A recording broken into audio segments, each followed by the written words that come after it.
Hi, today I'm going to be presenting my biology final project, and I'm only going to be talking about the first four sections, 4.1 through 4.4 and C.1 through C.4. So, section 4.1 and C.1. I'm going to be talking about species, communities, and ecosystems in these sections. Species are groups of organisms that can potentially interbreed producing fertile offspring. A community is formed by populations of different species and living and interacting in the same area. An ecosystem is a community and its abiotic factors. An autotroph is obtains inorganic nutrients from the biotic and abiotic environment. A heterotroph are consumers that feed on living organisms by ingestion. Detrivores are heterotrophs that obtain organic nutrients from detritus by internal digestion, and satrotrophs are heterotrophs that obtain organic nutrients from dead organisms by digestion. An example would be fungus. Ecosystems can be sustained over a long period of time. Mixotrophs use both forms of nutrition depending on resources available, and a mesocosm is a self-sustained terrarium, or an observation or a test to show what the ecosystem would do on its own in a sustained environment. Types of interactions between organisms: predator-prey, herbivory, mutualism, and parasitism.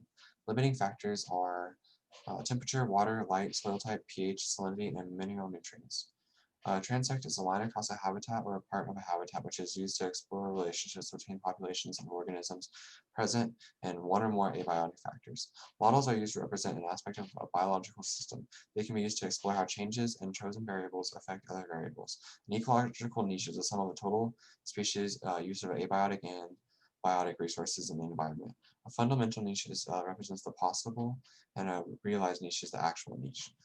Competitive exclusion is when two species overlie niches and one will outcome the other, leading to its extinction from that environment. Intraspecific is when compete with the same species, and interspecific is a species versus species. Herbivory may be either beneficial or harmful for the plant. Mutualism is when both parties benefit. Communalism is when one benefits and the other is unaffected. And parasitism is when one suffers and one benefits. A keystone species is a species that exerts a strong control on a community and structure without being a majority of the species. So the basic unit of life is a cell, which makes up a tissue, and tissues make up an organ, and a group of organs make up an organ system, and a group of organ systems makes up a organism, and multiple organisms makes up a population.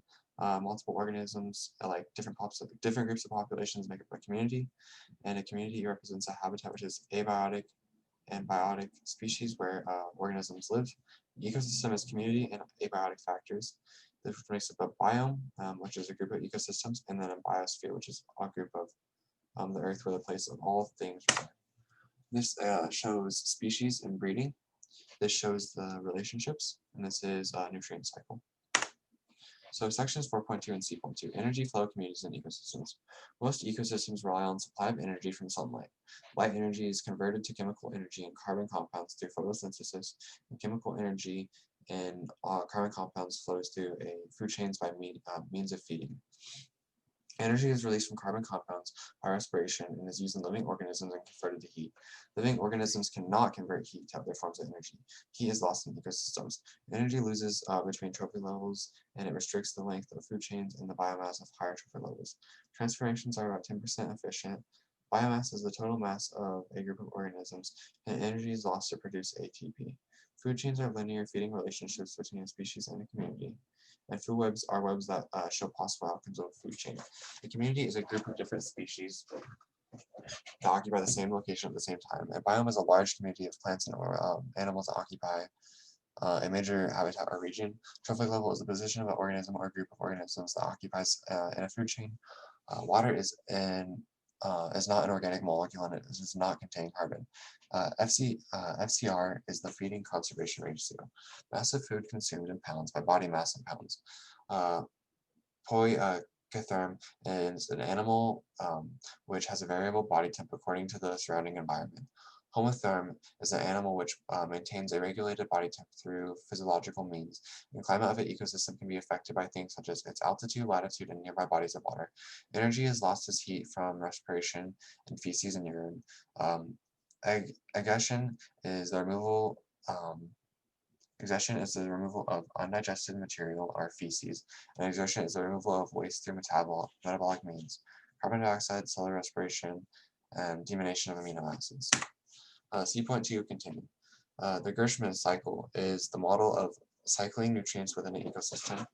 Succession is a predictable sequence of changes caused by living organisms themselves. When ecosystems develop some simple collinear community to a complex climax community. Primary succession takes place in the area where the area was colonized from a lifeless area. Example like colonization of glaciers, when glaciers melt. And gross production is the total amount of organic matter produced by plants in the ecosystem, and net production is the amount of gross production in the ecosystem after subtracting the amount used by plants for cellular respiration. Secondary succession occurs in the following environmental upheaval or change. An example would be a fire or a key species migrating. Closed ecosystems lets energy in and matter in, and then recycled energy goes out. Open ecosystems lets energy in as well and lets energy out and mass out. These are examples of primary and secondary successions and key points of each. This is a food web, and this shows photosynthesis, the trophic levels, the simple food chain, and the 10% energy flow, solar energy, and just our energy transfer. And this discusses 4.3 and C.3, carbon cycling and the impact of humans. Autotrophs convert carbon dioxide into carbohydrates and other carbon compounds. In aquatic ecosystems, carbon is present as dissolved carbon dioxide and hydrogen carbonate ions. Carbon dioxide diffuses from the atmosphere or water in autotrophs. Carbon dioxide is produced by respiration and diffused out of organisms into water or the atmosphere. Methane is produced from organic matter in anaerobic conditions by methologic archaeas, and some diffused in the atmosphere or accumulates into the ground. Methane is oxidized to carbon dioxide and water in the atmosphere. Peat moss forms when organic matter is not fully decomposed because of the acidic or anaerobic conditions and waterlogged soils. Partially decomposed organic matter from the past geological eras was converted into either coal or oil gas that accumulates in the porous rocks. Carbon dioxide is produced by the combustion of biomass and fossilized organic matter. Animals such as reef-building corals and mollusca have hard parts that are composed of calcium carbonate and can be fossilized in limestone. Carbon is exchanged within atmospheric gases, mainly carbon dioxide and methane. Oceanic carbonates, including biocarbonate, dissolved in the water of calcium carbonate and coral reefs. Organic matters, including carbohydrates, lipids, and proteins, and non-living remains such as detritus and fossil fuels. Carbon sinks and fluxes are the four main carbon